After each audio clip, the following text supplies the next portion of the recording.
ব্রাহ্মণবাড়িয়া জেলা সদর আমার নির্বাচনী এলাকা এবং পার্শ্ববর্তী যে এলাকা বাঞ্ছারাপুর থেকে প্রায় 40-50 কিলোমিটার দূরে, ওইখানে যে বিচার প্রার্থী যে আগের দিন থাকতে হয়। জনাব মোহাম্মদ আব্দুল মান্নান, মাননীয় সদস্য একটি সম্পূরক প্রশ্ন করতে পারেন। মাননীয় স্পিকার, আপনাকে ধন্যবাদ।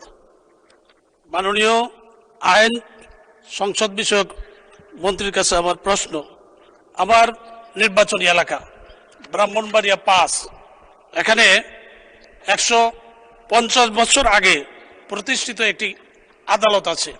সেই আদালতে দেওয়ানি মামলা হয় এবং আমার এই আদালতে আমার নির্বাচনী এলাকা এবং আমার পার্শ্ববর্তী নির্বাচনী এলাকা ব্রাহ্মণবাড়িয়া 6, ওই উপজেলারও দেওয়ানি মামলা এই আদালতে পরিচালিত হয়ে আসছে 150 বছর আগে থেকে। এখনো এই আদালতে দেওয়ানি মামলা পরিচালিত হচ্ছে। এখানে মামলা বিচারক আছেন, আইনজীবী আছেন, সমস্ত কিছুই আছেন, বিচার কার্য চলছে। আমার প্রশ্ন হচ্ছে যে এই শুধুমাত্র ফৌজদারি বিচার ব্যবস্থা এখানে নাই। ফৌজদারি বিচারের জন্য ফৌজদারি মামলা করতে গেলে অনেক দূরে সদরে, ব্রাহ্মণবাড়িয়া জেলা সদরে যেতে হয়। ব্রাহ্মণবাড়িয়া জেলা সদর আমার নির্বাচনী এলাকা এবং পার্শ্ববর্তী যে এলাকা বাঞ্ছারাপুর থেকে প্রায় 40-50 কিলোমিটার দূরে, ওইখানে যে বিচার প্রার্থী যে আগের দিন থাকতে হয়।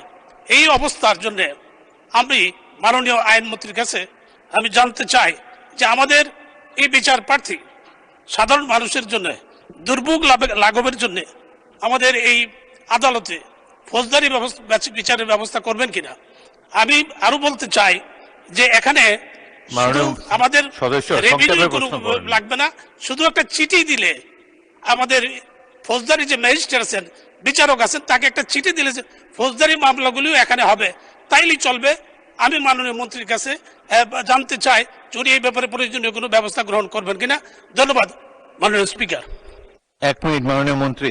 মাননীয় সদস্যবৃন্দ, সম্পূরক প্রশ্ন যদি এত লম্বা হয় তাহলে পরবর্তী প্রশ্নকারী আর সুযোগই পাবেন না। একটা প্রশ্ন করেছেন, স্ট্রেট ওয়ে শর্ট ক্রিস্প তার একটা সম্পূরক প্রশ্ন করবেন 1 লাইনে, যাতে পরবর্তী বক্তারাও সদস্যরাও সুযোগ পান। মাননীয় মন্ত্রী। মাননীয় স্পিকার, আপনাকে ধন্যবাদ। মাননীয় সদস্য যেটা বলেছেন ওইটা বাস্তবতা। আরেকটা বাস্তবতা হলো, কোনো আদালত যদি সৃষ্টি করতে হয়, গঠন করতে হয়, তাহলে সুপ্রিম কোর্টের পারমিশন লাগে। আমরা এই বিষয়টি যাচাই বাছাই করে সুপ্রিম কোর্টের সাথে কথা বলে যথাযথ পদক্ষেপ নেওয়ার ব্যবস্থা করব। আপনাকে ধন্যবাদ মাননীয় স্পিকার।